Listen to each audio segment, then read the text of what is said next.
গোসলের পরে ভেজা চুল গামছা দিয়ে বেঁধে নামাজ আদায় করলে কি নামাজ হবে? আমি একজনের কাছে শুনেছি এরকম করলে নামাজ হবে না, বিষয়ে কিছু বলেন। মহিলাদের নামাজরত অবস্থায় যদি আজান হয় তাহলে কি নামাজ পড়া চালু রাখা যাবে? গোসলখানা ও টয়লেট একসাথে থাকলে ওযু করলে হবে কিনা? বাথরুমে কাপড় কাচার সময় বিসমিল্লাহ বলা যাবে কিনা? চেইনওয়ালা ঘড়ি পরে নামাজ পড়া কি নাজায়েজ? জানালে উপকৃত হব। ট্যাপে ওযু করলে নিচে বালতি থাকে, ফলে ওযুর পানি বালতিতে পড়ে, সে পানি কি টয়লেটের কমোডে ঢালা যাবে? আমার মেয়ের পেটে থাকা অবস্থায় মুখে একটি দাঁত উঠেছে, এটি কোনো ভালো লক্ষণ নাকি খারাপ লক্ষণ? স্বামীর হুকুম ছাড়া বাবার বাড়ি যাওয়া যাবে কিনা? মহর পরিশোধের আগে স্ত্রী যদি মারা যায় তখন স্বামী কিভাবে মহর পরিশোধ করবে? আমি আমার মৃত পিতার নামে যাই সদকা করি তার সওয়াব কি আমিও পাবো? চলুন তাহলে আমরা প্রশ্নোত্তর আলোকিত ভুবনে প্রবেশ করি। আপনি ফরাদ হোসেন আপনি লিখেছেন, বাথরুমে কাপড় কাচার সময় বিসমিল্লাহ বলা যাবে কিনা? বাথরুমে কাপড় কাচার সময় বিসমিল্লাহ বলবেন, বিশেষ করে যখন কমোডের সাথে আপনার ওই জায়গার পার্টিশন থাকবে। যদি পার্টিশন না থাকে তাহলে ওযুর সময় যেরকম মুখে বিসমিল্লাহ বলা নিষেধ, অনুচিত, মাকরুহ, ঠিক একইভাবে এখানেও মুখে বিসমিল্লাহ বলবেন না, মনে মনে বিসমিল্লাহ বলে কাপড় কাচবেন। জারিফা জান্নাত আপনি লিখেছেন, গোসলের পরে ভেজা চুল গামছা দিয়ে বেঁধে নামাজ আদায় করলে কি নামাজ হবে? আমি একজনের কাছে শুনেছি এরকম করলে নামাজ হবে না, বিষয়ে কিছু বলেন। না,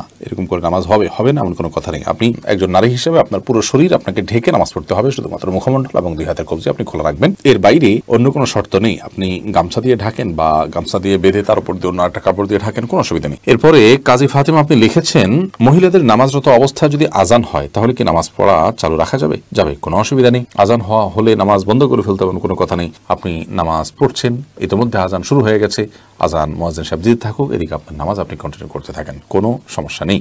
এরপর জেসমিন আক্তার আপনি লিখেছেন, গোসলখানা ও টয়লেট একসাথে থাকলে ওযু করলে হবে কিনা? বাসা যদি গোসলখানা এবং টয়লেট একসাথে থাকে সেক্ষেত্রে ভেতরে ওযু করলে ওযু হয়ে যাবে, কিন্তু উত্তম হলো কমোড এবং টিপের মাঝে কোনো পার্টিশন না থাকলে, আড়াল না থাকলে সেক্ষেত্রে বাইরে ওযু করবেন, এটা হলো উত্তম। কিন্তু যদি ভিতরে ওযু করেন তাতে ওযু হয়ে যাবে, কোনো অসুবিধা নেই ইনশাআল্লাহ। সৈয়দ আবু হায়দার আপনি লিখেছেন, চেইনওয়ালা ঘড়ি পরে নামাজ পড়া কি নাজায়েজ? জানালে উপকৃত হব।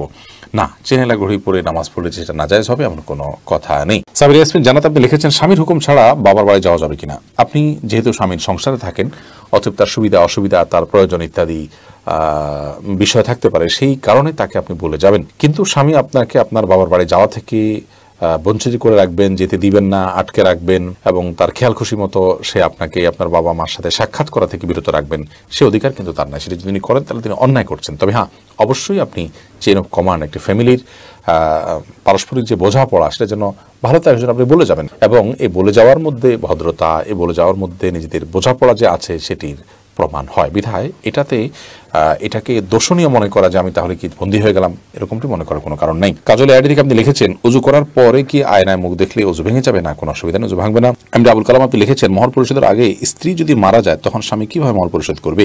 তার পক্ষ থেকে দান সদকা করে দিবেন, কিন্তু উচিত হলো জীবদ্দশাতেই মহর পরিশোধ করা। এরপর আমির হামজা আপনি ইউটিউব চ্যানেলে আমাদের প্রশ্ন করেছেন, আমার মেয়ের পেটে থাকা অবস্থায় মুখে একটি দাঁত উঠেছে, এটি কোনো ভালো লক্ষণ নাকি খারাপ লক্ষণ? সন্তান গর্ভে থাকা অবস্থায় যদি মুখে দাঁত উঠে সেটা কোনো খারাপ বা ভালো লক্ষণ নয়। এটার ডাক্তারি কোনো ব্যাখ্যা আছে কিনা সে ব্যাখ্যা আপনি জানার চেষ্টা করবেন। এর বাইরে এটাকে অন্তত কুলক্ষণ মনে করার কোনো সুযোগ নেই, কারণ ইসলাম আসলে কোনো কুলক্ষণে বিশ্বাস করে না।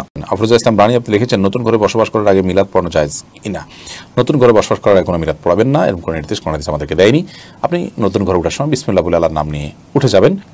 এর জন্য আলাদা কোনো আনুষ্ঠানিকতা আপনাকে করতে হবে, কোনো বাধ্যবাধকতা নয়। হ্যাঁ, আশপাশের লোকজন বা এলাকার মানুষ কিংবা আত্মীয় স্বজনকে ডেকে আপনি দাওয়াত খাওয়াতে চান আপনার খুশি একটা উপলক্ষে, সেটা সম্পূর্ণ আপনার ব্যাপার, শরীয়তের কোনো বিশেষ নির্দেশ নাই। আর এর জন্য মিলাদের আয়োজন করতে হবে কোনো নির্দেশ ইসলাম আমাদেরকে করেনি। আইরিন সুলতানা মাহি আপনি লিখেছেন, ট্যাপে ওযু করলে নিচে বালতি থাকে, ফলে ওযুর পানি বালতিতে পড়ে, সে পানি কি টয়লেটের কমোডে ঢালা যাবে? ঢালা যাবে, কোনো অসুবিধা নেই, বরং ঢালাটাই উত্তম। বিশেষ করে কমোড পরিষ্কারের জন্য, টয়লেট পরিষ্কারের জন্য বা কোনো গাছ ইত্যাদি থাকলে সেগুলোর গোড়ায় পানি দেওয়ার জন্য, যে কোনো কাজে আমরা এই পানিটা ব্যবহার করাই উচিত। কারণ ওযুর যে পানিটা, এই ব্যবহৃত পানিটা, এটা অন্য কাজে লাগানোটা কোরআন হাদিসের দৃষ্টিকোণ থেকে কোনো নিষিদ্ধ কিছু নয়, এটা নাপাক নয়।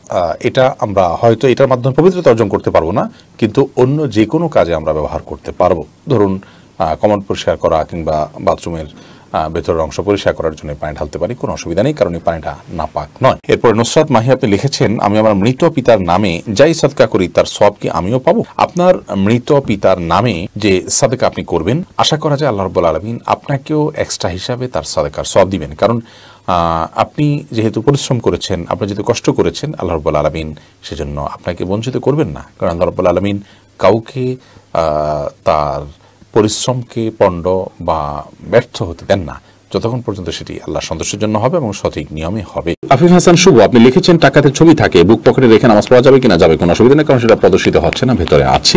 নয়নের নয়নে আইডি থেকে আপনি লিখেছেন, একসাথে অনেক মসজিদে আজান হলে কয়টি আজানের জবাব দিতে হবে? আপনি প্রথম যে আজানটি শুনছেন আপনার কানে এসছে সেই আজানটির জবাব আপনি দিবেন, এর পরেগুলো দেওয়া আপনার জন্য নির্দেশিত নয়। আনাস চৌধুরী আপনি লিখেছেন, চোখ বন্ধ রেখে সালাত আদায় করা যাবে কি? এই বিষয়ে আমাদের একটা ভিডিও আছে, মেহরবানি করে সেটা দেখে নেবেন। চোখ বন্ধ রেখে সালাত আদায় করা যাবে অতিরিক্ত মনোযোগ সৃষ্টি করবার জন্য, কিন্তু এটাকে নিয়ম বানিয়ে নেওয়া সুন্নাহ নয়।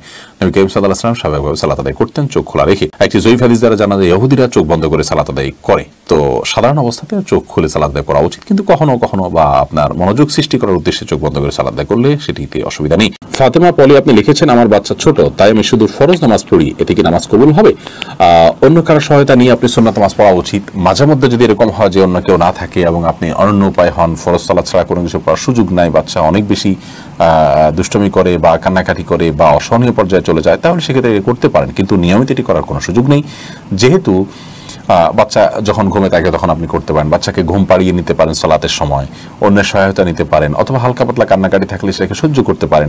অনেকে বাচ্চার প্রতি এত বেশি মায়া করেন যে বেশি মায়া করতে গিয়ে ইবাদত বন্দেগীর ক্ষেত্রে অনেক ছাড় তিনি দিয়ে নেন, যেটা উচিত নয়। হাফিজ মোহাম্মদ আরিফ বিল্লাহ আপনি লিখেছেন, ঘড়ি কিংবা চশমা পড়লে নামাজ পড়া যাবে কি না? ঘড়ি বা চশমা পরা অবস্থা নামাজ পড়া যাবে, কোনো অসুবিধা নেই। শাহিদুল ইসলাম লিখেছেন, টয়লেটে কোরআন আয়াত মনে আসলে কি করণীয়? টয়লেটে কোরআন আয়াত যদি মনে আসে তাহলে সেক্ষেত্রে কোনো অসুবিধা নেই, বিশেষ কোনো করণীয় নেই, মনে আসবে ওটা ভাববেন, ভাবনাতে কোনো অসুবিধা নেই টয়লেটে। তানজিনা বেগম আপনি লিখেছেন, সংসারের শান্তির জন্য কি করতে পারি? সংসারের শান্তির জন্য প্রথমত আল্লাহর বাধ্যতার মধ্য দিয়ে জীবনকে কাটানো উচিত, হারাম কাজ থেকে নিজেকে বাঁচিয়ে রাখা উচিত, এটা শান্তি আসার জন্য প্রধানতম কাজ। দ্বিতীয়ত হলো, কারণ হারামে আরাম আসে না, এই জন্য হারাম থেকে বেঁচে থাকতে হবে। দ্বিতীয়ত হলো, সংসার শান্তি আনার জন্য সবর করতে হবে, ধৈর্য ধারণ করার মানসিকতা আনতে হবে, ছাড় দেওয়ার মতো মানসিকতা আনতে হবে। দুনিয়ায় সব নয়, সেটি মাথায় রাখতে হবে। অতএব দুনিয়াতে বিভিন্ন সমস্যা, বিভিন্ন বিপদ, বিভিন্ন মুসিবত, এগুলোকে মেনে নেওয়ার মতো মানসিকতা এবং প্রবণতা আমাদের মধ্যে থাকা চাই। হোসাইন আপনি লিখেছেন, চ্যাটিং এর সময় মিথ্যা কথা বললে কি গুনাহ হবে যদি মন থেকে না বলি? মিথ্যা সর্বাবস্থায় গুনাহ, মন থেকে না বললেও সেটা গুনাহ হবে। এরপরে নাইম নূর লিখেছেন, মসজিদের ভিতরে কথা বললে চলে রসুলের ইবাদত নষ্ট হয়ে যায়, কথাটা কি সঠিক? না, এরকম কথা কোনো দেশে আছে বলে আমার জানা নেই। প্রয়োজনীয় কথা মসজিদের ভিতরে অবশ্যই বলা যাবে। নাজমা আক্তার লিখেছেন, মাথা আঁচড়ানোর পর যে চুল উঠে তা কি করব? সেটা সবচেয়ে ভালো হয় যদি কোনো মাটিতে দাফন করবে, এমন জায়গায় ফেলবেন যাতে মানুষের শরীরের অপমান বা অসম্মান না হয়। ময়লার সাথে না ফেলানো উচিত, যদি ফেলে দেওয়া হয় ময়লার সাথে তাতে কোনো বড় গুনাহ হবে ব্যাপারটা সেরকম না, এটা জাস্ট উচিত অনুচিত, উত্তম অনুত্তমের কাজ, শিষ্টাচারের বিষয়। সৈকত খান লিখেছেন, বিয়ের পরে কাবিনের টাকা কমানো যাবে কি? বিয়ের পর যদি স্বামী তার স্ত্রীর সাথে আলাপ আলোচনার মাধ্যমে আপনার মাফ নেন, কমানো তো আর যাবে না, যা ফিক্স হয়ে গেছে তা। স্ত্রী যদি কোনো কিছু মাফ করেন তাহলে আল্লাহ তাআলা সে সম্পর্কে বলেছেন, ফাকুলুহু হানিআম মারিআ, তাহলে সেটা তোমরা ভক্ষণ করতে পারো বা ভোগ করতে পারো। স্ত্রী যদি বলেন যে ঠিক আছে আমি তোমাকে ছাড় দিলাম, আপনি দিতে পারেন না, সামর্থ্য নাই, আপনি তার কাছে ছাড় চাইলেন, সে যদি ছাড়টা দিয়ে দেয় তাহলে সেটা ভোগ করতে পারেন। বাট এর মানে এই নয় যে মোহর পরিবর্তন হয়ে গেছে, মোহর যা ছিল তাই, সে হয়তো মাফ করেছে আপনাকে, জাস্ট এটুকু আপনি করতে পারেন।